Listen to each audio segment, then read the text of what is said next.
Selamat sore pendengar dimanapun Anda berada. Voice of Jogja kembali hadir menemani sore Anda selama 15 menit ke depan. Menyajikan berita nasional, terhangat, teraktual, dan terpercaya hanya di Voice of Jogja. Berbagai informasi telah kami rangkum dalam Voice of Jogja. Bersama saya, Jihan Zakiah. Dan saya Mariska Samanta. Inilah Voice of Jogja selengkapnya.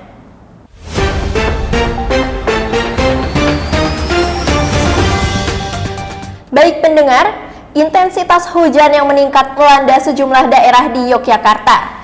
Badan Penanggulangan Bencana Daerah Yogyakarta mengimbau masyarakat untuk siaga terhadap bencana. Tak hanya itu, hujan dan angin kencang juga membuat sejumlah pohon tumbang di Jalan Denggung dan pohon milik SMA Negeri 11 Yogyakarta. Berita selengkapnya akan disampaikan oleh rekan kami, Nashwa Aprili yang berada di BPBD Yogyakarta dan Miftahul Janah yang berada di SMA Negeri 11 Yogyakarta. Silahkan laporannya. Baik, terima kasih Jihan dan juga Maika. Pendengar, melaporkan langsung dari Badan Penanggulangan Bencana Daerah Jalan Kenari, Kecamatan Umbul Harjo, Kota Yogyakarta. Dalam beberapa waktu terakhir ini, cuaca ekstrim yang menimbulkan bencana hidrometeorologi melanda beberapa titik di Yogyakarta, seperti angin kencang, petir, hujan dengan intensitas tinggi yang menyebabkan longsor serta air debit sungai di beberapa wilayah Kota Yogyakarta meningkat. Untuk mengetahui lebih lanjut mengenai kesiapsiagaan BPBD Yogyakarta dalam menghadapi bencana hidrometeorologi, saya sudah bersama Bapak Biwara Yuswantana. Ya Bapak, bagaimana kesiapsiagaan serta sosialisasi BPBD Jogja dalam menghadapi cuaca ekstrim dan juga ancaman bencana? Pencegahan kesiapsiagaan itu antara lain tadi saya sampaikan melalui penguatan kapasitas masyarakat dengan membentuk Destana, Katana, SPAP, KTP dan sebagainya. Kemudian di situ juga yang masuk ke pencegahan kesiapsiagaan itu ada early warning system. Tapi kita masang juga EWS di kawasan yang tanah yang longsor ya, yang potensi longsor ya. Itu real time dia memberikan data ke kita. Hujannya seberapa, intensitasnya, berlangsung berapa lama. Dan untuk mengetahui kejadian terkini hujan dengan angin kencang yang menyebabkan tumbangnya pohon di SMA Negeri 11 Kota Yogyakarta akan dilaporkan langsung oleh rekan saya Miftahul Janah. Silakan Miftah. Baik, terima kasih Nashwa. Pendengar, hujan deras disertai angin kencang menyebabkan satu pohon milik SMA 11 Yogyakarta tumbang. Kejadian ini terjadi pada siang pada pukul 2 waktu Indonesia bagian Barat. Dari kronologi kejadian, pohon lamtoro setinggi 10 meter tersebut merupakan milik SMA 11 Yogyakarta, namun tumbang ke arah pos sapam dan tempat parkir milik SD Tumbuh. Mengetahui kejadian tersebut, BPBD DIY langsung mengerahkan para relawan untuk mengeksekusi TKP. Tidak ada korban jiwa dalam insiden tersebut. Kejadian ini mengakibatkan kemacetan lalu lintas disebabkan relawan melakukan pembersihan di tempat kejadian. Untuk pendengar yang ingin bepergian diharapkan untuk tetap berhati-hati dalam berkendara dan tetap mematuhi rambu-rambu lalu lintas. Dari Yogyakarta, Miftahul Janah melaporkan. Baik pendengar, berita kedua datang dari Jalan Jogja Wonosari. Pasca longsor 29 Oktober 2022, pemerintah Yogyakarta melakukan rekayasa jalan pada Jalan Jogja Wonosari. Untuk mengetahui informasi selengkapnya, saat ini kami sudah terhubung dengan rekan kami Ferry Christian yang sudah ada di lokasi kejadian. Silakan Ferry. Ya, terima kasih Jihan dan Maika. Penanganan longsor Jalan Jogja Wonosari di Sri Mulyo, Piungan, Bantul hingga kini belum tuntas. Sejumlah kendaraan berat memilih mengantri dibanding melewati jalur alternatif sehingga jalan ini tetap dipadati kendaraan. Kemacetan di Jalan Jogja Wonosari ini disebabkan karena polisi menggunakan cara buka tutup jalan. Upaya ini dilakukan agar para pengendara tetap aman.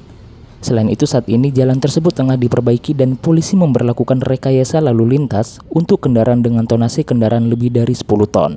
Tidak boleh melewati Jalan Jogja Wonosari. Pemberlakuan rekayasa lalu lintas ini diberlakukan hingga perbaikan longsor selesai.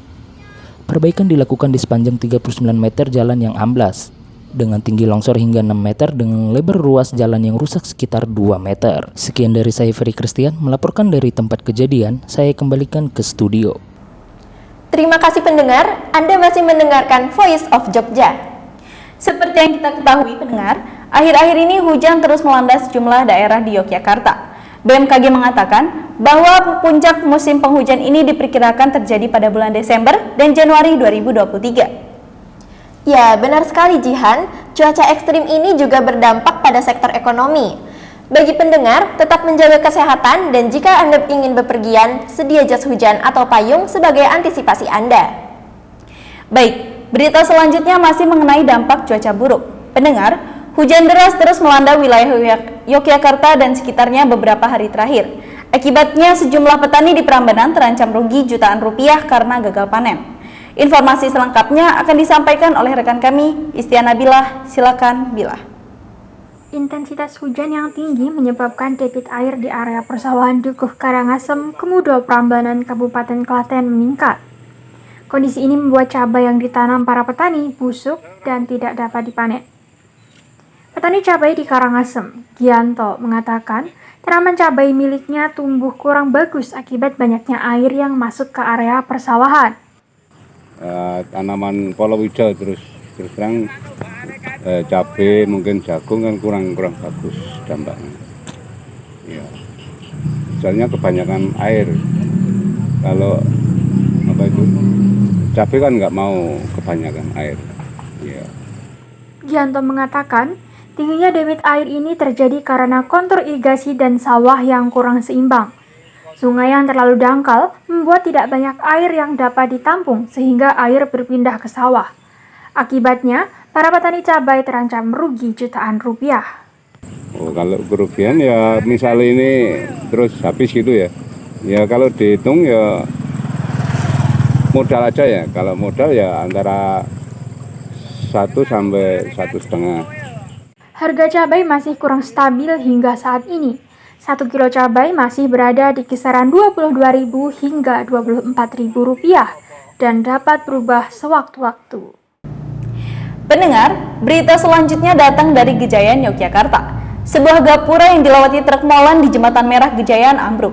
Lokasi peristiwa persis berdekatan dengan Jembatan Merah Gejayan, Kampung Prayan, Condong Catur.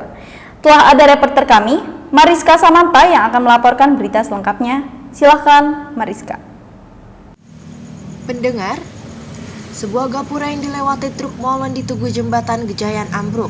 Peristiwa ini terjadi pada pukul 11.30 waktu Indonesia Barat. Dengan kronologi 3 mobil molen melintas, 2 mobil molen lolos melintas dan 1 mobil molen mesin pengaduknya sempat tersangkut. Lokasi peristiwa persis berdekatan dengan Jembatan Merah Gejayan, Kampung Prayan, Padukuhan Suropa, dan Condong Catur. Namun, beruntungnya tidak ada korban jiwa dalam peristiwa ini. Informasi berikutnya, atas kepedulian masyarakat sekitar setelah terjadinya peristiwa, warga sekitar membersihkan puing bekas material gapura. Pendengar, pada saat ini, tepatnya pukul 4 sore saya berada di pertigaan Jalan Prayan Kulon, tepat di samping gapura Gejayan. Jalan terpantau lancar dan tidak terlalu ramai. Hal ini disebabkan karena cuaca terlihat mendung dan akan segera turun hujan.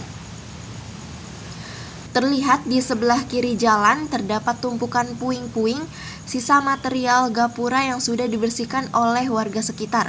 Puing tersebut diletakkan warga di atas sungai yang terletak di jembatan. Baik pendengar, tetap berhati-hati dalam berkendara dan tetap mengutamakan keselamatan hingga selamat sampai ke tempat tujuan. Berita selanjutnya, kenaikan harga kedelai impor menyebabkan perajin tahu dan tempe kebingungan dalam menentukan harga pasar. Saat ini kami telah terhubung dengan reporter kami Azahro yang akan melaporkan berita selengkapnya. Silakan Azahro. Baik, terima kasih Jihan. Pendengar, harga kedelai impor terus meningkat. Berawal dengan harga 6.200 hingga sekarang menjadi 14.000 untuk 1 kg kedelai. Harga kedelai ini terus meningkat setiap harinya. Hal ini membuat para perajin tahu dan tempe kebingungan bagaimana cara mengolah agar tetap mendapatkan keuntungan walau sedikit. Saat ini saya sudah bersama narasumber saya, Jumiatno sebagai perajin tahu dan tempe. Dampak bagi pembuat tahu apa ya Pak? Dikecilkan atau ditipiskan. Naik sedikit, itu biasanya 3.000 jadi 4.000. Kalau Bapak sendiri selama kedelai terus meningkat ini pernah berhenti memproduksi nggak? Enggak, cuman biasanya buat habis 40 ya jadi ya cuma 30. Karena apa? Karena kedelai naik terus, uang mau dibelikan enggak nyukupi. Mengambil untung berapa Pak kira-kira dari semenjak kedelai meningkat? Ya sekarang tak dihitung-hitung untungnya cuma sedikit sekali ya, istilah ya untuk kembali modal dan bisa untuk sisa untuk makan lah gitu. Nggak bisa menabung lah sedikit lah, pas-pasan. Jumiatna berharap pemerintah segera menindaklanjuti mengenai dampak dari harga kedelai yang terus meningkat setiap harinya. Dari Yogyakarta, Azahro melaporkan. Baik pendengar, sejak kebijakan larangan merokok di kawasan Malioboro tahun 2020, masih banyak pengunjung yang belum mematuhi kebijakan tersebut. Tim Jogoboro Malioboro terus melakukan pengawalan untuk beberapa titik lokasi larangan merokok. Untuk informasi selengkapnya, kami telah terhubung dengan reporter kami, Alvindo Surya. Silahkan, Alvi. Sejumlah wisatawan di Malioboro masih belum mematuhi aturan larangan merokok di Malioboro. Aturan ini telah berlaku sejak 2020 lalu. Namun, hingga saat ini masih banyak ditemukan perokok di kawasan tanpa merokok Malioboro. Personel Jogoboro, Chandra Apriantoro, mengatakan Jogoboro dapat menemui hingga 10 orang pelanggar aturan merokok dalam setiap harinya. Pelanggar biasanya merupakan wisatawan luar daerah. Meskipun demikian, Chandra juga menyebut jumlah pelanggar aturan larangan merokok di Malioboro tahun ini semakin berkurang sejak adanya pengawalan dari Jogoboro. Jogoboro merupakan petugas multifungsi yang ditugaskan pemerintah Yogyakarta untuk mengawal keamanan, ketertiban, dan kenyamanan di daerah pariwisata Malioboro. Pemerintah Daerah Istimewa Yogyakarta juga sudah menyediakan fasilitas berupa tempat khusus merokok bagi para wisatawan yang ingin merokok. Fasilitas ini tersedia di beberapa titik, seperti di area parkir Abu Bakar Ali, Utara Malioboro Mall, Utara Ramayana Mall, dan di lantai 3 Pasar Beringharjo. Petugas patroli Jogoboro melakukan pemantauan setiap hari di sepanjang jalan Malioboro. Apabila ditemukan pelanggar, Jogoboro akan memberikan teguran hingga sanksi sosial berupa membersihkan area pejalan kaki Malioboro dan denda sebesar Rp100.000.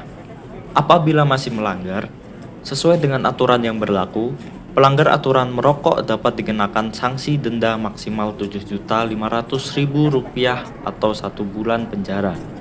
Dari Malioboro, Yogyakarta, Alvindo Surya melaporkan. Pendengar, setelah pelaksanaan Car Free Night di Malioboro, sejumlah fasilitas di kawasan Malioboro seperti kran air minum dan kran cuci tangan tidak berfungsi. Nah, Jihan, tahu nggak nih apa upaya pemerintah untuk mengatasi kerusakan fasilitas tersebut? Nah, supaya kita tahu upaya pemerintah mengatasi hal tersebut, informasi selengkapnya akan disampaikan oleh rekan kami, Irsyad Rizky. Silahkan, Irsyad. Banyaknya pengunjung Malioboro ketika Car Free Night menjadi sorotan terutama pada fasilitas umumnya. Fasilitas umum di Malioboro perlu diperhatikan sebelum Car Free Night sebagai penunjang kawasan Malioboro. Fasilitas umum di Malioboro masih banyak yang perlu diperhatikan, baik dari kondisi maupun fungsinya. WiFi adalah salah satu fasilitas di Malioboro yang perlu diperhatikan, kondisi yang sering terjadi di kalangan wisatawan. Kestabilan WiFi ketika dipakai lebih dari 10 perangkat akan menurun. Untuk fasilitas umum selanjutnya yaitu tempat duduk yang tersebar di sepanjang jalan Malioboro, kondisinya masih sangat layak untuk digunakan, hanya saja cat dari kayu tersebut sudah memudar dikarenakan banyaknya penggunaan. Pendengar, berita tersebut sekaligus mengakhiri Voice of Jogja sore hari ini. Demikian sejumlah berita dan informasi terhangat, teraktual, dan terpercaya yang dapat kami sampaikan untuk Anda. Terima kasih telah mendengarkan Voice of Jogja sore ini. Saya, Jihan Zakia, dan saya Mariska Samanta, beserta kru yang bertugas, pamit undur diri. Selamat sore dan sampai jumpa.